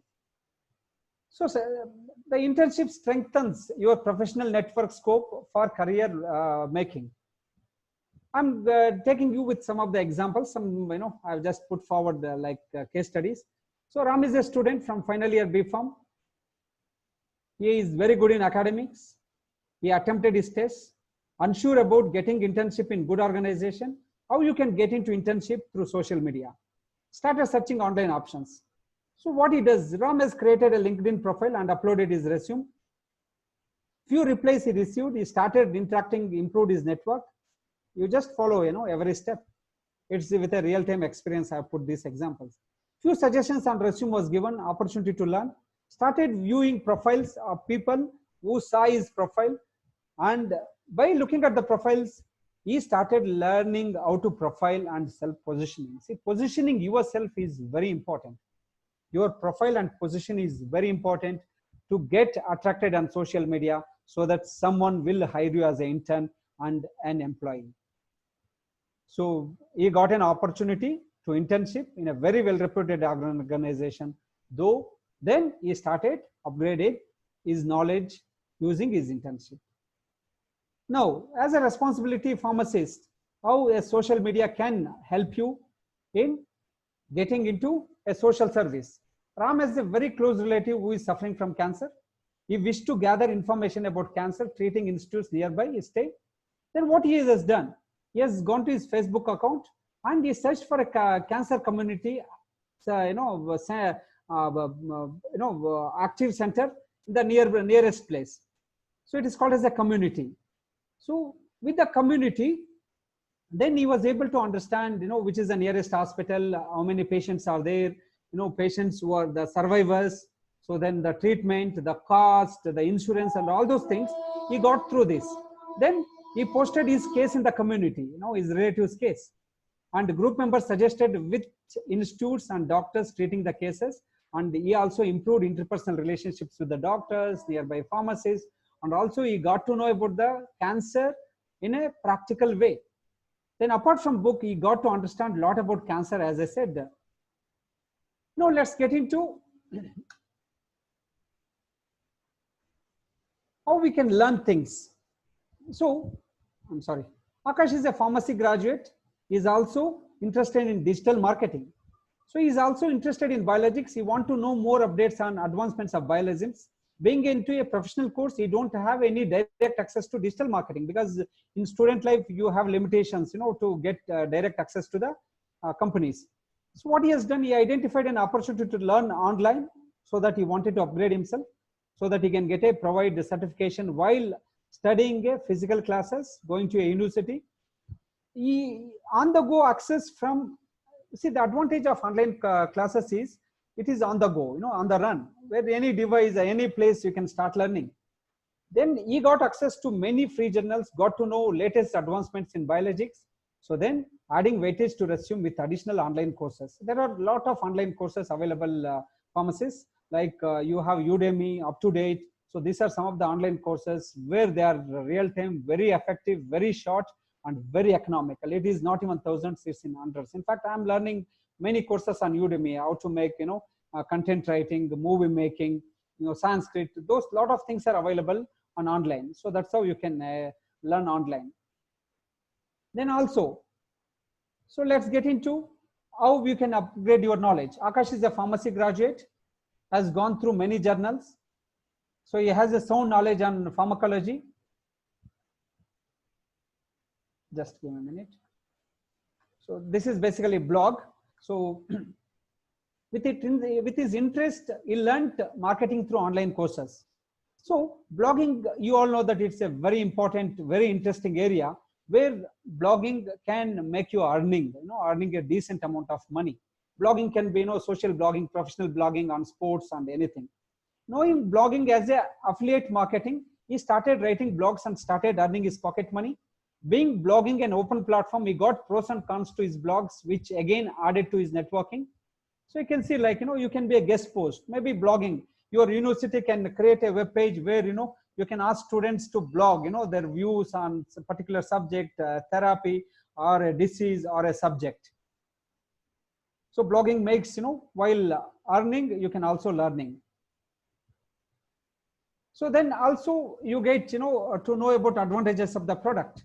As a pharmaceutical company, basically they post a lot of information on the product, because this information is not available in a textbook.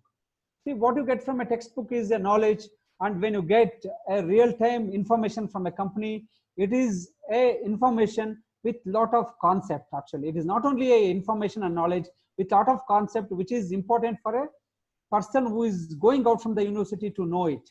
So it is a web page of our, the company called Biopharma. I request all of you to type Biopharma on LinkedIn and Facebook. You just go and like and you follow. You get a lot of information on marketing, digital marketing, the pharma, the cancer, autoimmune disorders, nephrology, then also, the biologics, biosimilars, and different markets. You get a lot of information on our website. So basically, Ravi is a pharmacy graduate, a job aspirant. He wishes to update his knowledge, because this is applicable to students who are in the final year of their graduation. So you want to update your knowledge on the latest launches on a specific organization. Then you also want to understand, suppose you want to get into, CDMA, clinical data management, clinical data and medical affairs area.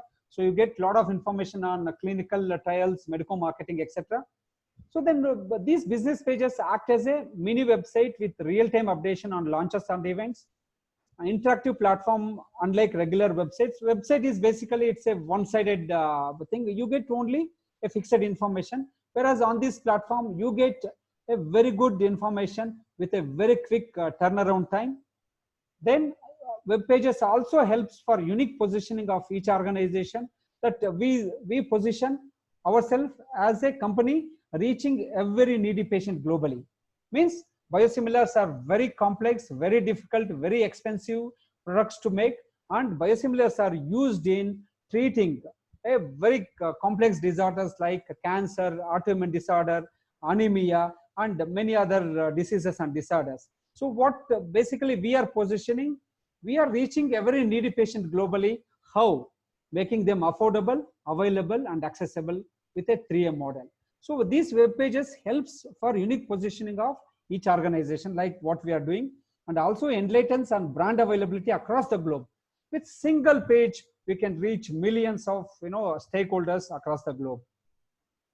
So having understood all these things, I took another 5 minutes extra. So thanks for accommodating that. Having understood all these things, so on social media in your lives. So I would like to quickly take you through some of the take-home points that you should take home after this presentation. So my dear pharmacists, mobile phone has become an extended organ, and internet and social media is an integrated part of human being. So do not forget that we have to live with that. Maybe your parents, your siblings, your teachers, maybe telling that, they're cautioning you're spending a lot of time on internet. Please do not forget, if you want to have a very good professional career, professional growth, use social media, your smartphone for a professional purpose. I'm sure, you have to use it for social purpose, because, most of us, especially in the era of Corona, we are sitting at home. This is the way we are killing time, spending time on social media. But do not forget, if you have a good professional career, you also have a good personal life and a social life. With scope of seeing everything in our palm, just one palm, we humans are exploiting the internet best possible ways and means also, and sometimes we are also abusing it in a worst possible way. Everyone is active on our internet, but you have to decide whether you want to be on a constructive side or a destructive side. Do not use internet to harm someone. Do not use internet to bully someone. Do not demean someone on the internet. Be wise while you are using the internet. Right way of using internet has brought fame and name to people, organizations, and industry. You have seen how people are make their own brand. They become presidents, prime ministers, chief ministers, and also how the big companies from like Facebook, which is one of the highest valued company in the world, how they are built just by using social media. So it holds equally good for pharmaceutical industry, the transition of long waiting in queue to era of e-patients. I think you have learned about e-patient. So next time, so you can use this platform when any of your family members or friends are they want to go to the clinic and pharmacy. Transition of medical stores into e-pharmacy, as I said, it's a debatable topic in India. As a new entrance in the industry, you at a student level know how, when, where, and what to use on social media. Being into conventional educational system, we don't have any separate subject on internet usage, especially in pharmacy, but self-explore can help us in creating a better future. Synergy of professional knowledge and technology can make an individual, family, community, and country, and the world a safer place to survive and to live and to grow. So these are some of the points that I feel that you have to take from this presentation. As I said, it's a very lengthy topic, very vast subject. So I think 1.5 hours, 1 hour 30 minutes is what, after the introduction session I have taken. I had requested to your management that I need 1.5 hours so that I can do justice to this topic. And with this presentation, I was able to convey what I understood about the social media, and how we can implement social media in pharmaceutical marketing, and how social media can be effectively used by all the pharmacists to constructively grow in their professional careers. So with this, I would like to thank Aditya, Bangalore Pharmaceutical Institute of Educational Research for giving this opportunity to share my experience to all the future pharmacists. And also, I would like to thank each one of you for listening me very patiently. Though, at times it is a boring subject, but I've tried my level best to keep it active and, keep you engaged in this topic. And the Corona is going to be, COVID-19 is going to be the new norm, and digital technologies are going to be the new norms in our lives. So please use your time wisely on internet and social media and build, learn. It is a time for you to learn.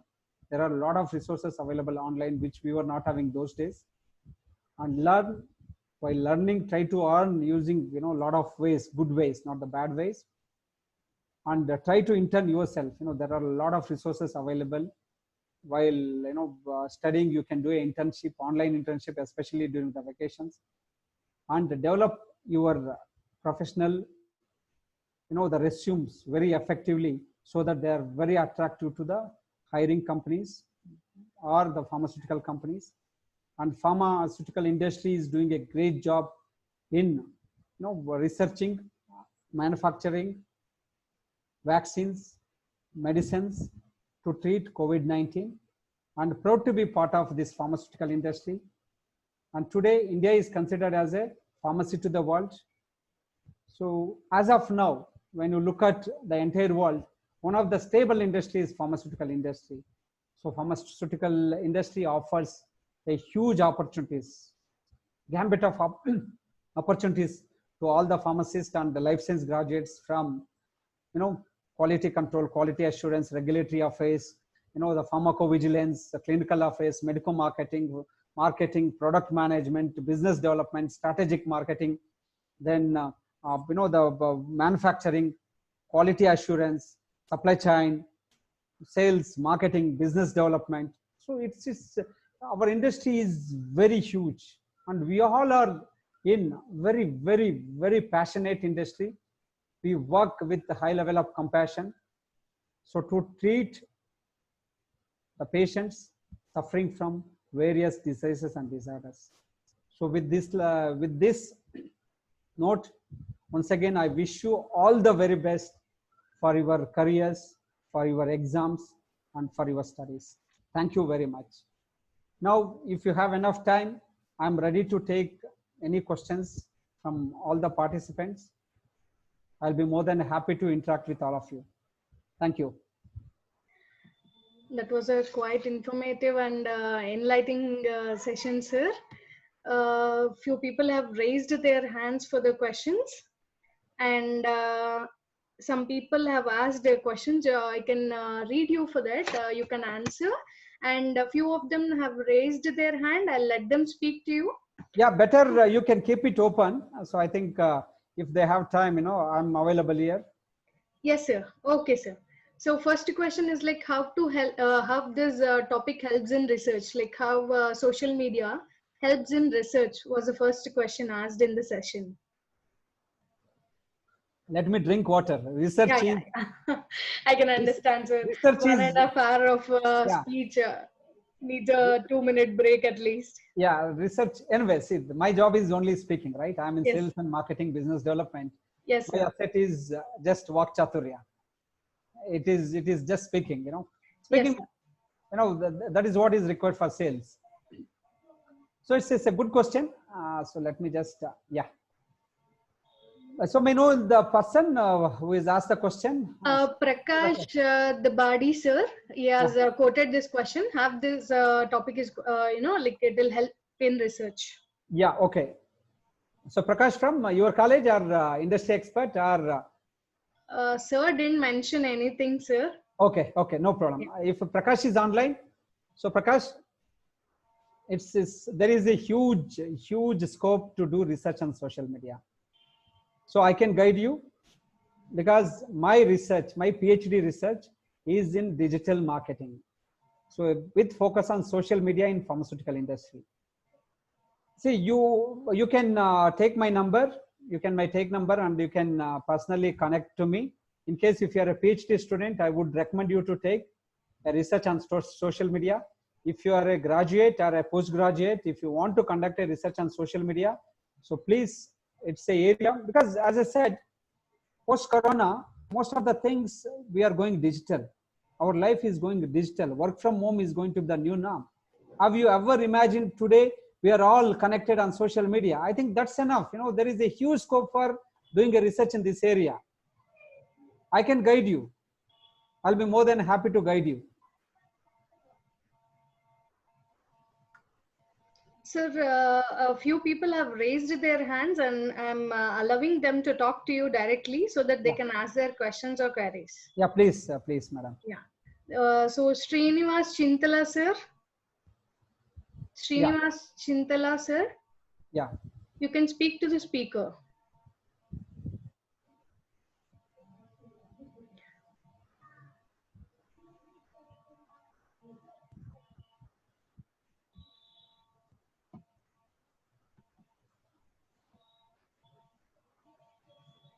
Sir, they're not talking, sir. Yeah, I think, I allowed them to talk. yeah, there is Mr. Mohammed, Moza Mohammed is allowing, you can allow him. He is raising his hand.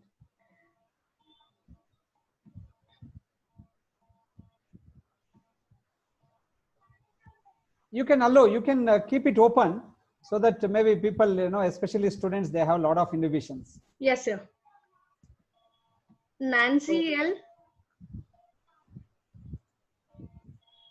Nancy L.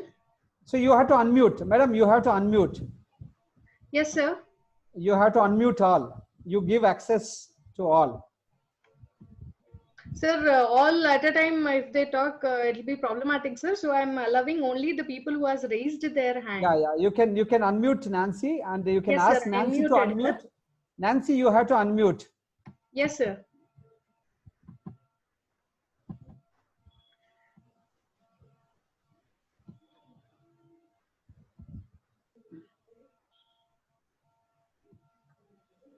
So what we'll do, we can take the questions which are already, mentioned Yes, here. sir.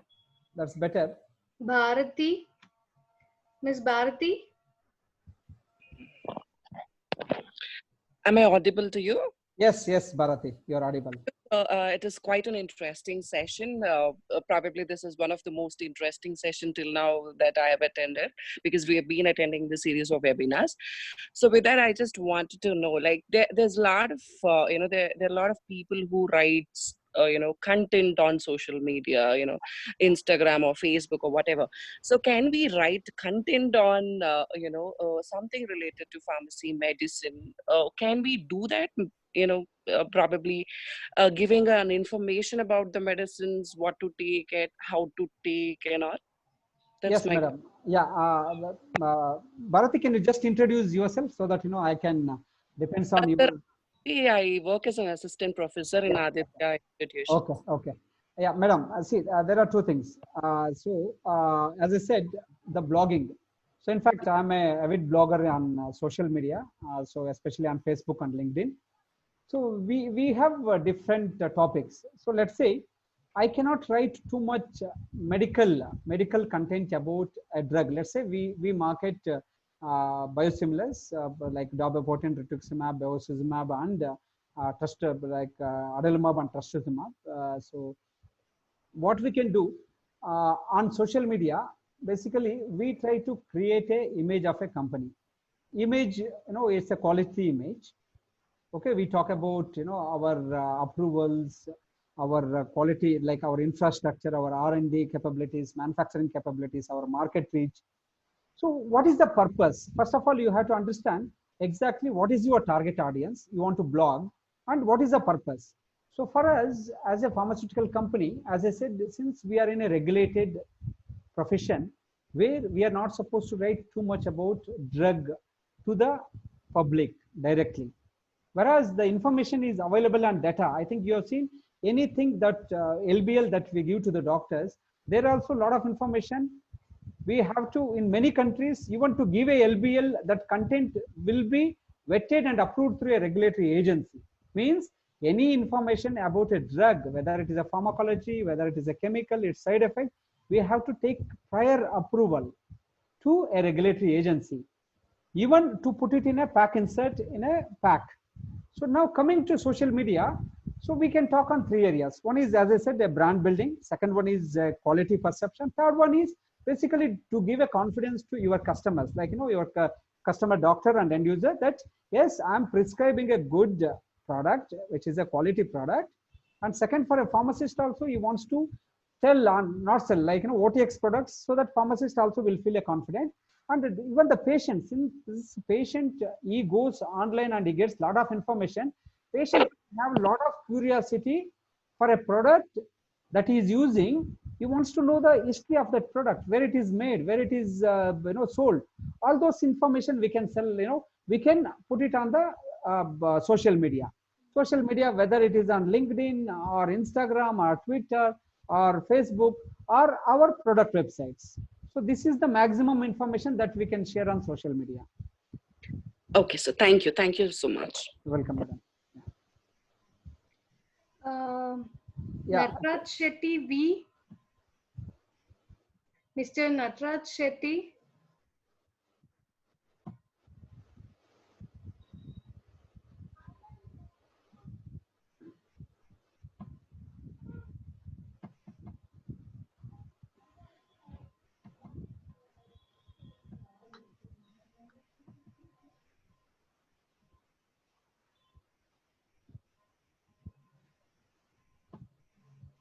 I've unmuted, sir. Sir is not unmuting himself, although. Okay. We have a couple of questions. In the meanwhile, we can take. Yeah. Yeah, I think Prakash Dabbadi question I have taken. Yes, sir. Speaker, thank you, sir. Honestly, Akashi, thank you, sir, for my inspiring presentation. How can I get e-certificate? I think that you have to take. This an informative session. And what is the scope that I'll forward it to you, sir. What is the scope of pharmacy and forensic department? Yes, sir. Yeah. So see, it depends. Forensic department, not all will take forensic department as a profession. So I think there are a couple of people who are raising. In the meantime, they can join. Mr. Purushottam Prakash Heralgi has asked this question. Yes, sir. Yes. See, forensic pharmacy also, there is a scope because of a lot of genetic things are happening in, the genetic research is happening in the healthcare industry. So again, it is a very specific, so very few people, they will have forensic department. But since I do not have much experience in, handling forensic department, I can talk generally, it is a very much individual choice. So that if they want more information, I think it is better they can consult, who are having experience in forensic area. So it's very interesting, Mr. Purushottam. It's a very interesting profession, and you are thinking something different. I wish you all the best. Yeah, there is a question from anonymous attendee. Give some insights on how to reach doctors via social media for marketing.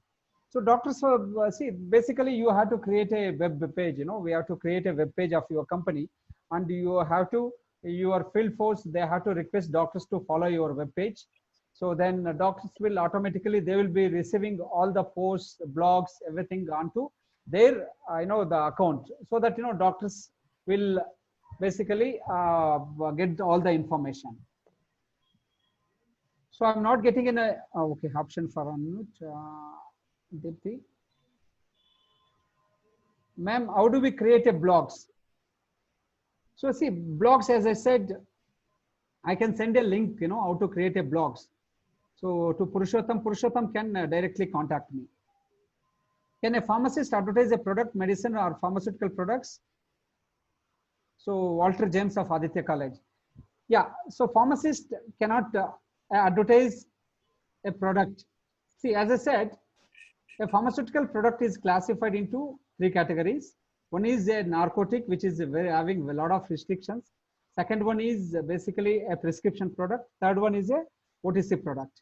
So first 2 categories we cannot advertise. Pharmaceutical companies cannot advertise product to the public through print or electronic media. Whereas OTC products can be even OTC products are having a health benefits. They have a therapeutic benefits, but still they can do advertisement because they do not have limitations. They do not have a wider side effect portfolio, so that they can promote these products through print and the audio. I'm sorry, both print and video mode. So I'm a registered pharmacist working in quality assurance department in sterile gene in Puducherry. that got deleted. I'm sorry. Okay, I've answered all the questions from the chat box. So now I'm ready to take questions online.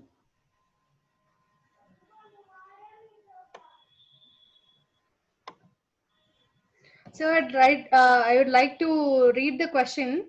I'm a registered pharmacist working in quality assurance department in sterile gene in Puducherry. Yeah. Future, how can I start the pharmaceutical business? Also like a medical shop. Nowadays, online medical business are growing one. That was the question. Okay. See, maybe I think the candidate is working in industry, quality assurance. They want to shift to a community pharmacist and from there e-pharmacy.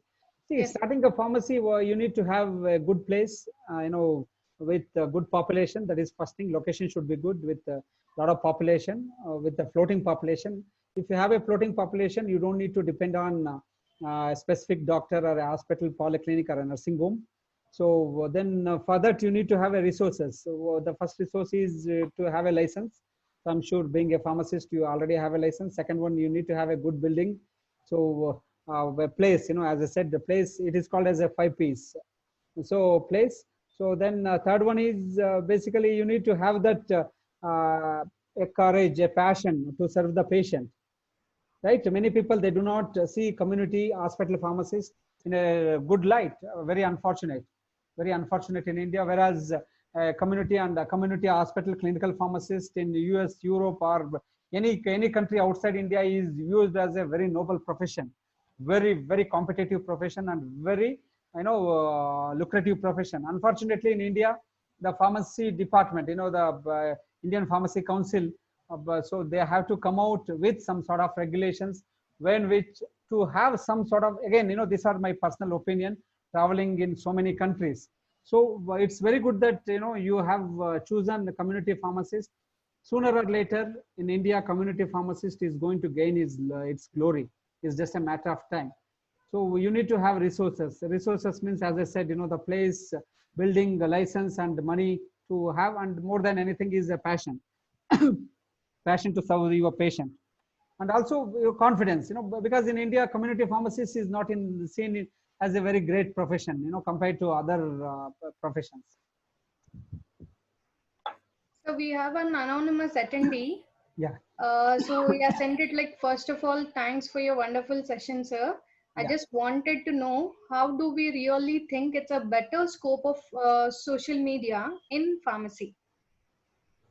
Yeah, see, better scope, I think one is that you have to decide, you are the decision maker.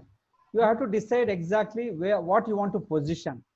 So if you are an entrepreneur, if you are having a community pharmacy, so then you can create a blog about your pharmacy. So then you connect all your patients, all the stakeholders, whether it is your patients, doctors. So then you keep updating what are the services which are available by a retail pharmacy. That is one area. Suppose you are a person, you are a student.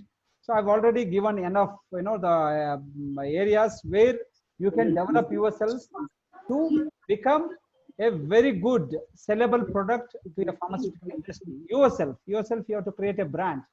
You have to create a brand.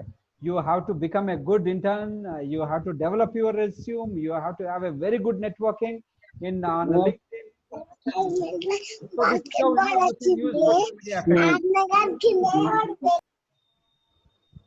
So I hope I have answered to this question. Yes, sir. And then we have one more question. Yeah. Sir, it is from Mr. Manoj Kumar. Sir, kindly suggest what kind of biosimilar topics are read by both patients and doctors online. What platform works best for the pharmacy company? Yeah, I got it. Yes, it. See, for biosimilars, so basically, what we are doing, I will share. I think again, each company has a different strategy. So basically, we want to engage both patients and prescribers and pharmacists. Like these are the three key shareholders in our business. So for patients, we use, I think, I feel out of social media. So Facebook is one of the best platform, because across the world, because I handle overseas business, so throughout the world, Facebook is used maximum. I think you also have seen the statistics. The highest, the social media platform is like the highest number of users on social media is Facebook. On Facebook, then you can have, your product page, you can have your company page. So when which you can connect your patients. For patients, you can create a lot of awareness. So as I said, biosimilars are used in treating the disease, like, the diseases like cancer and autoimmune disorders, where you can create a page dedicated for a page for patients, and patients can share their, the experiences, because cancer is a deadly disease. So cancer is like next to death, just before death in most of the cases, where the survivors can share, their experiences of undergoing with the treatment, the using a specific medicine, undergoing treatment of a specific doctor, a hospital, or an institute. So with this, I think, we will be spreading a very good message to all the patients who are suffering cancer. So that is with respect to the patients. Coming to the doctors. So doctors always wants a product which is highly effective and also affordable. So doctors, what information they are looking for? So that we can create a page for our company where, we make the doctors to follow our company, and they get a periodic updates, on about our company, our, the quality certificate, our GMP accreditations, our global approvals, number of patients on our drugs, number of clinical trials. So we can share a lot of information to the doctors on a real-time basis. So with this, doctors get a lot of confidence on, our products and on our company. So, and coming to, to the pharmacists. Again, doctors and pharmacists, basically we share a similar page, because the information that we provide to doctors and pharmacists will be different compared to the patients. I think I would suggest Facebook is one of the best interactive platform where you can have your product page, where, and the company page. And also we have LinkedIn, basically, that is basically to attract a very good talent to work with us. And with Facebook, we can connect our, the company website, product website, our YouTubes and everything. Facebook is one of the best platform so far. Maybe in the future, many might come, but Facebook is in a very advanced phase. I hope, I've answered Manoj's question. Yes, sir. And the same anonymous attendee has replied for the answer. Like previously, you just discussed about the patients like me through social media to know about their health through symptoms, but there would be an impact in the people where they may suggest themselves for self-medication. Can I know what is your view on this, sir? Yeah, so it's very, very good question. See, self-medication, we are not going to, recommend self-medication. So we are a responsible pharmaceutical company. No doctor, no pharmacist who are licensed, they're not supposed to recommend a self-medication.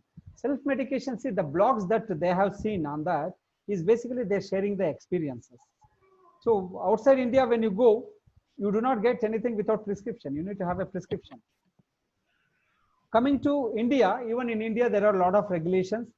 So you do not get everything on, say, online or everything over the counter. You need to have a prescription. Even patient wants to have a self-medication, he has to consult. Patient has to consult doctor, then obtain a prescription. Then they have to go to pharmacy to buy all these medications. Yes, self-medication is rampant in India, but I think the PCI and drug control departments, they are curtailing it. They are putting processes to bring down the self-medication in India. So, but say this is a double-edged sword. As I said, social media is a double-edged sword. There is both good side and bad side. Again, I request everyone to, you're all responsible pharmacists, do not jump into conclusions with whatever is available on social media. Right? I hope I've answered the question. Yes, sir. So many are asking. So in between the question, I want to tell them that all the attendees will receive the e-certificate to the registered mail within a week of time. Yeah. And And going for the next question, Anasuya Kashi. So please, those who are having any queries, please type it in the question and answers block provided, so that it will be answered then and there. Otherwise, like sir suggested, if it is in detail you need, you can contact sir.